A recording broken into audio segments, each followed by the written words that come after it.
आज छत्तीसगढ़ कांग्रेस के प्रदेश मुख्यालय में ईडी की दबिश हुई है। ईडी की दबिश क्यों हुई है? क्योंकि इसके पीछे कवासी लखमा है। बहुत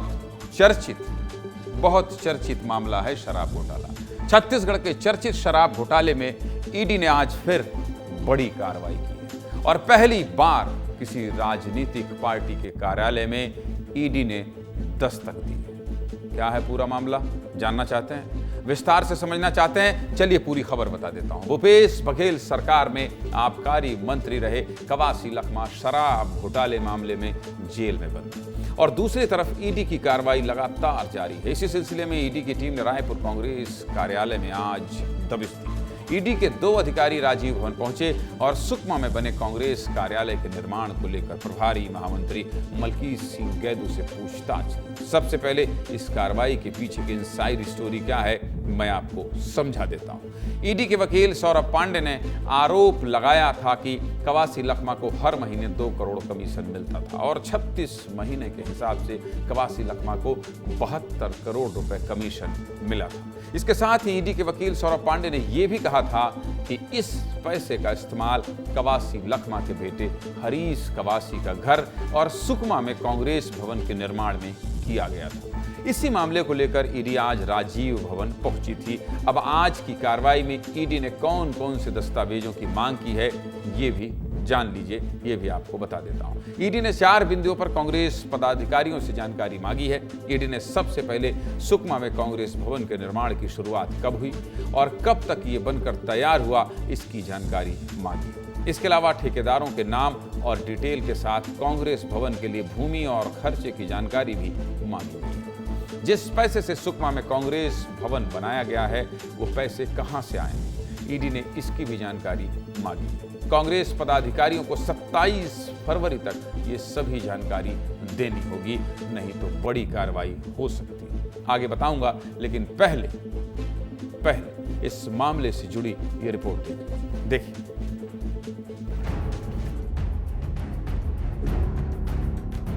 एक जो ईडी के अधिकारी हैं वो बाहर निकले हैं, अपने साथ फाइल भी लिए हुए हैं और ये तस्वीर देखिए कि ये अभी बाहर निकलते हुए और प्रभारी महामंत्री मलकीत सिंह गैदू उनके साथ में जो है वो बैठे हुए थे कि देखिए अपने साथ में ये फाइल रखे हुए हैं और हो सकता है कि कुछ डॉक्यूमेंट्स को वेरीफाई करवाने के लिए, कुछ डॉक्यूमेंट्स निकलवाने के लिए ये जो फाइल है उसको निकाला गया हो। साल भर के छापा ही छापा पड़ रहा है। ईडी के छापे पड़ते हैं, आप उनको जेल में डाल देते हैं, जेल में पड़े रहते हैं वो, और बाद में देवेंद्र यादव की तरह छूट के आ जाते हैं। आप उसके खिलाफ कुछ साबित ही नहीं कर पा रहे। कांग्रेस भवन के संबंधित नहीं है मामला सुकमा कोंटा के राजीव भवन का मैटर में है। इनको भी हम पूरा कोऑपरेट करेंगे, कि वो पूरा सहयोग करेंगे। मेरे से तो लगातार पूछताछ हो रही है, मैं भी पूरा सहयोग कर रहा हूँ। लोगों को बदनाम करने के लिए जेल में बंद कैसे करके उसको बंद रखना है, नए सुगुफा छोड़ते रहेंगे।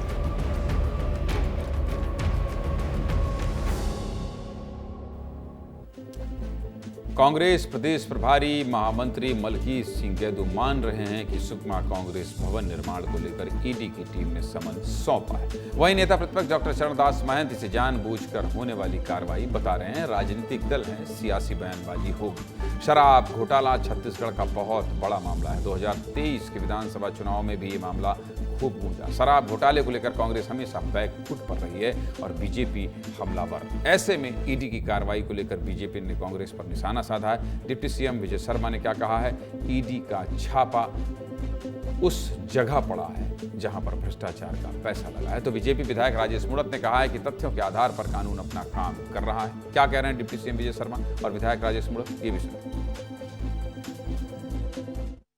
शराब घोटाला छत्तीसगढ़ के बच्चे जानते हैं भाई, कौन नहीं जानता। और मैं आपसे ही पूछता हूं, क्या ईडी को कुछ नहीं करना चाहिए?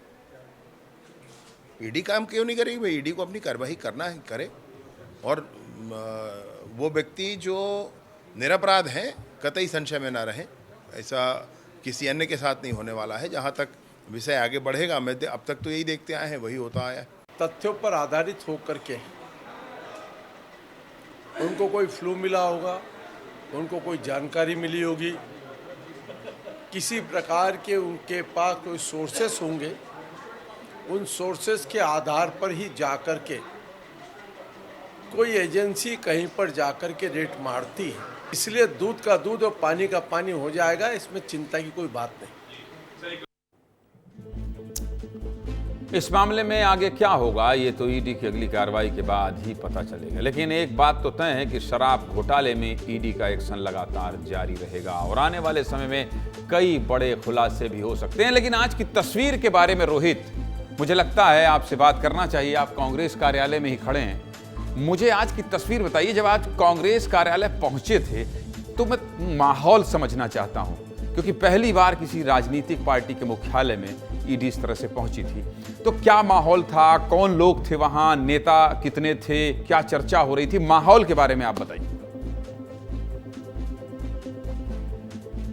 बिल्कुल, देखिए पहले ही ईडी ने इस तमाम चीज़ों को स्पष्ट कर दिया है कि कवासी लखमा को 72 करोड़ रुपए मिले थे और उस पैसे का उपयोग जो है वो कांग्रेस भवन के निर्माण करवाने पे किया गया था। लेकिन जब आज ईडी के 2 अफसर पहुंचे तब यहां पर मलकीत सिंह गेंदू जो प्रभारी महामंत्री हैं वो अपने कमरे के अंदर मौजूद थे। उनके साथ में सुबोध हरितवाल, पूर्व महापौर एजाज डेबर के साथ में 1-2 कांग्रेस के और अन्य नेता मौजूद थे। सबसे पहले ईडी के अधिकारियों ने उनसे बातचीत की, बातचीत के माध्यम से कई चीज़ों को पूछा है। उसके बाद में समन उनको दिया, समन देने के बाद में वो वापस लौटे हैं। लेकिन इसको लेकर देखा जाए तो पूर्व प्रदेश अध्यक्ष जब मोहन मरकाम कांग्रेस के प्रदेश अध्यक्ष है तब प्रदेश भर में राजीव भवन यानी कि कांग्रेस भवन बनवाने की जो शुरुआत है वो हुई थी और उसी समय पर कोंटा और सुकमा में भी कांग्रेस भवन का निर्माण हुआ था। और वही कहा जा रहा है, ईडी का दावा यही है कि जो 72 करोड़ रुपए कवासी लखमा को मिले हैं उसका मेजर पोर्शन जो है वो कांग्रेस भवन, दोनों ही कांग्रेस भवन के निर्माण पे करवाया गया है। और अब 27 तारीख तक का समय है। अगर कांग्रेस तथ्य नहीं दे पाती है,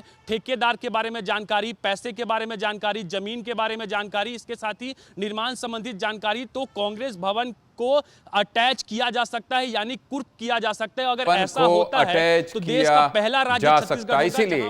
इसीलिए ये महत्वपूर्ण जानकारी मैं इसलिए आपसे सुनना चाह रहा था कि अगर दस्तावेज नहीं दे पाए, प्रमाण नहीं दे पाए तो ईडी अटैच कर सकती है कांग्रेस कार्यालय को। महत्वपूर्ण जानकारी देने के लिए रोहित आपका बहुत धन्यवाद।